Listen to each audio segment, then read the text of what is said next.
नमस्ते एंड अस्सलाम वालेकुम ऑल ऑफ यू। आज हम डिस्कस करेंगे एपिडेमियोलॉजी का फर्स्ट यूनिट है, जिसमें जितने भी एम जो ऑब्जेक्टिव है उन सबके एमसीक्यूज को हम डिस्कस करेंगे, एक एक करके सबको हम देखेंगे। तो क्योंकि हम यहाँ पे यूनिट वाइज एमसीक्यूज को क्लियर करने वाले हैं। सबसे पहले बात करते हूँ तो इंट्रोडक्शंस ऑफ एपिडेमियोलॉजी में कौन कौन से एमसीक्यूज आ जाते हैं। तो सबसे पहले फर्स्ट एमसीक्यूज हमारा है एपिडेमियोलॉजी इज। तो एपिडेमियोलॉजी किसे कहते हैं, तो उसकी जो हमारे पास सी ऑप्शन है वो करेक्ट है कि epidemiology is a study of distribution determined of the health events in population के कोई भी ऐसे हेल्थ इवेंट्स डिटरमाइंड हो डिस्ट्रीब्यूट होते हैं कि कहाँ पे कितने केसेस है और कौन सी डिजीज़ इफ़ेक्ट कर रही है, वो हमें पता चलता है। उसमें हम क्या करते हैं, एपिडेमियोलॉजी में ओवरऑल स्टडी करते हैं इन सारी चीज़ों के बारे में। उसके अलावा क्वेश्चन नंबर 2 में हम बात करते हैं मेन फोकस ऑफ एपिडेमियोलॉजी। तो एपिडेमियोलॉजी का मेन फोकस ही पॉपुलेशन पे होता है कि पॉपुलेशन में कौन सी डिजीज़ ज़्यादा इफ़ेक्ट कर रही है, पॉपुलेशन में कौन सी डिजीज़ ज़्यादा फैल रही है और उसके इफ़ेक्ट ज़्यादा हो रहे हैं, कौन सी डिजीज़ पेंडेमिक है, एपिडेमिक है, उन सबको हम डिस्कस करते हैं। कौन सी डिजीज़ के कौन से होस्ट हैं तो उनको हमें पता चलता है। तो यहाँ पे हमारा बी ऑप्शन करेक्ट होगा। क्वेश्चन नंबर 3 में हम बात करते हैं epidemiology is the drive which language. तो एपिडेमियोलॉजी ग्रीक लैंग्वेज का वर्ड है, ठीक है।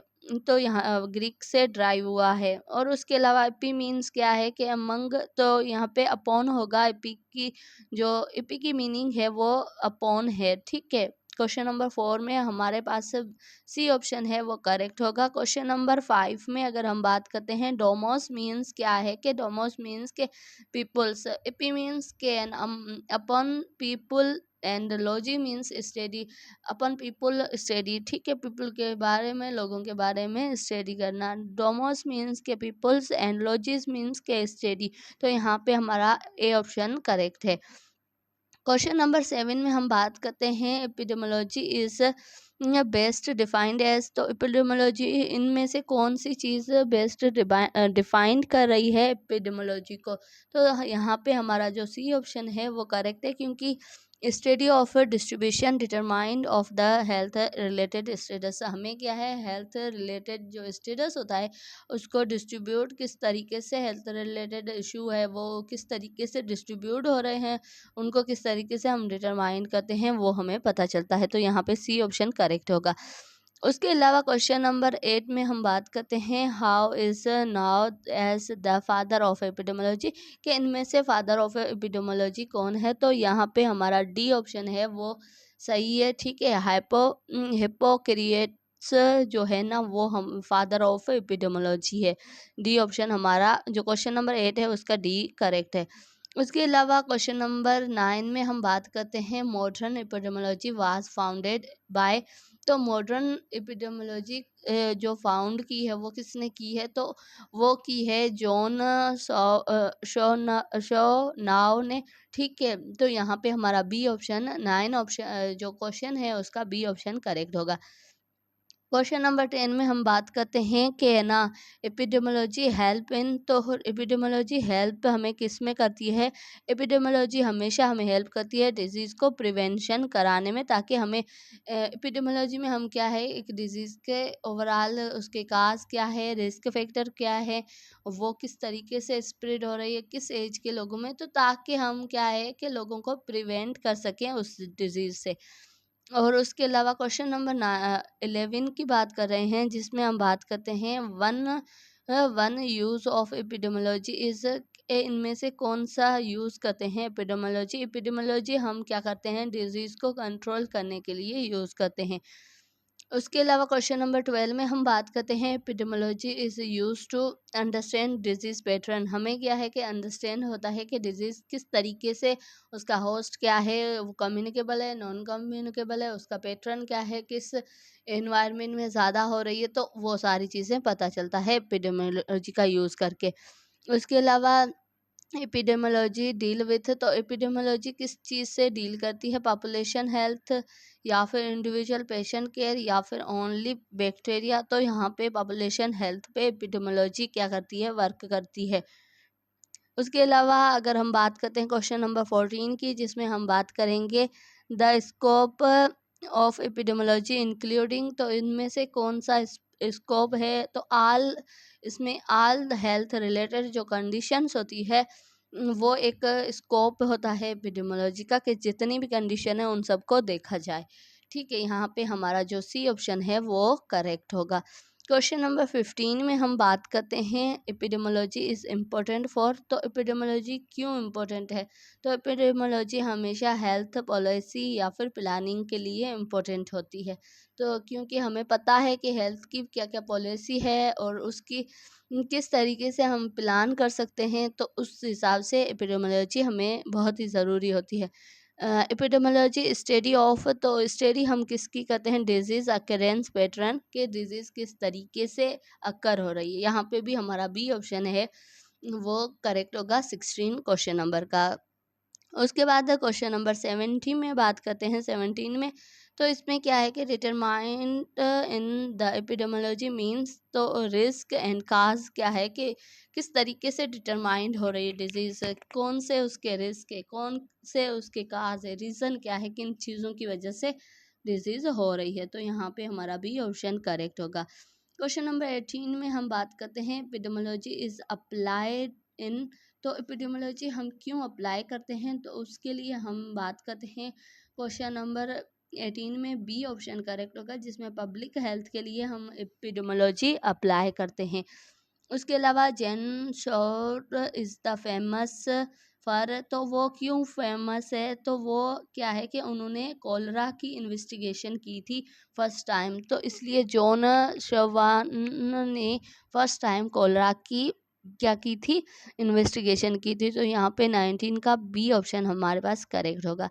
क्वेश्चन नंबर 20 में हम बात करते हैं epidemiology is the branch of, तो एपिडेमियोलॉजी किस चीज़ की ब्रांच है, वो पब्लिक हेल्थ की ब्रांच है। ठीक है, उसके अलावा क्वेश्चन नंबर 21 में बात करते हैं epidemiology help to disease prevention and control, तो यहाँ पे भी हमारा बी ऑप्शन करेक्ट होगा कि डिजीज़ को किस तरीके से प्रिवेंट करें, कंट्रोल करें। क्वेश्चन नंबर 22 में हम बात करते हैं study of disease distribution means कि किस तरीके से डिजीज़ डिस्ट्रीब्यूट हो रही है, when, where and when and disease के कहाँ पे और किस जगह पे और कितने किस टाइम पे, प्लेस पर्सन के किस लोगों को हो रही है और किस एज के लोगों को हो रही है, कहाँ पे हो रही है, प्लेस क्या है, किस टाइम पे हो रही है, सीजनल है या फिर नॉन सीजनल है, तो उस हिसाब से यहाँ पे हमारा ए ऑप्शन करेक्ट होगा। क्वेश्चन नंबर 23 में हम बात करते हैं एपिडेमियोलॉजी इज, एपिडेमियोलॉजी क्या है कि पॉपुलेशन बेस पे हम एपिडेमियोलॉजी को लेते हैं।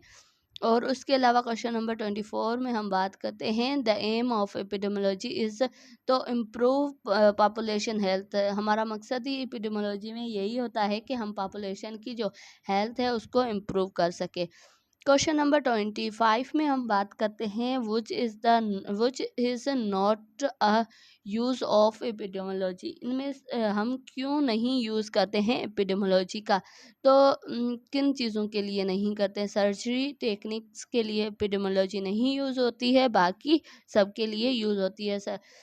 सर्वेलेंस के लिए, डिजीज़ सर्वेलेंस, प्रिवेंशन या फिर हेल्थ प्लानिंग के लिए हम एपिडेमियोलॉजी यूज़ करते हैं। क्वेश्चन नंबर 26 में हम बात करते हैं epidemiology study of health events in population, के कौन कौन से हेल्थ के इवेंट्स हो रहे हैं पॉपुलेशन में, उसको स्टडी करने के लिए हम एपिडेमियोलॉजी पढ़ते हैं। उसके अलावा क्वेश्चन नंबर 27 में हम बात करते हैं the scope of epidemiology included, के इनमें से कौन सा स्कोप एपिडेमियोलॉजी का है। फर्स्ट है डिजीज कॉजेशंस, तो इनमें ऑल ऑफ दीज हमारा करेक्ट होगा, क्योंकि डिजीज़ को कंट्रोल भी करती है, उसके काज को भी बताती है, हेल्थ इम्प्रूव करने में भी हेल्प करती है, एपिडेमियोलॉजी में ये सारी चीज़ें आ जाती है। तो यहाँ पे हमारा डी ऑप्शन करेक्ट होगा। क्वेश्चन नंबर 24 में हम बात करते हैं 28 में बात करते हैं कि epidemiology help in understand disease trend, हमें क्या है कि अंडरस्टैंड करने में हेल्प करती है कि डिजीज़ के कौन कौन से ट्रेंड चल रहे हैं। ठीक है, कौन कौन सी डिजीज़ इस टाइम पे चल रही है, कितनी चल रही है, किस पॉपुलेशन में चल रही है। ठीक है, क्वेश्चन नंबर 29 में हम बात करते हैं एपिडेमियोलॉजी इज़ असेंशियल इन तो असेंशियल पब्लिक हेल्थ नर्सिंग के लिए बहुत ही असेंशियल होती है, ताकि नर्स को पता चले कि हमारी जो पब्लिक है उसमें कौन सी डिजीज़ ज़्यादा है। क्वेश्चन नंबर 30 में हम बात करते हैं disease occurrence in population is called, तो उसको हम क्या कहते हैं, एपिडेमोलॉजी कहते हैं, जिसमें डिजीज़ अगर कोई भी ऐसी डिजीज़ पॉपुलेशन में अक्कर हुई है उसको हम आइडेंटिफाई देखने के लिए हम क्या कहेंगे, एपिडेमोलॉजी कहते हैं। एपिडेमोलॉजी आइडेंटिफाइज, तो आइडेंटिफाई करते हैं रिस्क फैक्टर को कि किन चीज़ों की वजह से ये डिजीज़ हो रही है, ठीक है। उसके अलावा क्वेश्चन नंबर 32 में हम बात करते हैं एपिडेमोलॉजी सपोर्ट। एपिडेमोलॉजी सपोर्ट किसको करती है, हेल्थ प्लानिंग को सपोर्ट करती है कि किस तरीके से हेल्थ को प्लान करना चाहिए और प्रिवेंशन करना चाहिए। उसके अलावा 33 क्वेश्चन में हम बात करते हैं एपिडेमोलॉजी हेल्प टू, तो हेल्प करती है डिजीज़ को कंट्रोल करने में, यहाँ पे भी हमारा बी ऑप्शन करेक्ट होगा। क्वेश्चन नंबर 34 में हम बात करते हैं अ की कॉन्सेप्ट ऑफ एपिडेमोलॉजी इज़, तो की कॉन्सेप्ट एपिडेमोलॉजी का क्या है, इसमें क्या है कि मेनली हमारे पास पॉपुलेशन होती है, जो की कॉन्सेप्ट होता है कि पॉपुलेशन में क्या चीज़ चल रही है डिजीज़ के हवाले से, वो हमें पता चलती है। क्वेश्चन नंबर 35 में हम बात करते हैं epidemiology study of health related status, जो भी होता है उसकी स्टडी को हम एपिडेमोलॉजी कहते हैं। एपिडेमोलॉजी इज़ यूज इन, तो वो क्या है कि यूज़ क्यों होती है, हेल्थ सर्विस के लिए एपिडेमोलॉजी यूज़ होती है, तो यहाँ पे भी हमारा ए ऑप्शन करेक्ट है। क्वेश्चन नंबर 37 में हम बात करते हैं which is the scope of epidemiology, तो इसमें कौन सा स्कोप है, तो डिजीज़ प्रिवेंशन एक स्कोप होता है एपिडेमोलॉजी का, ठीक है।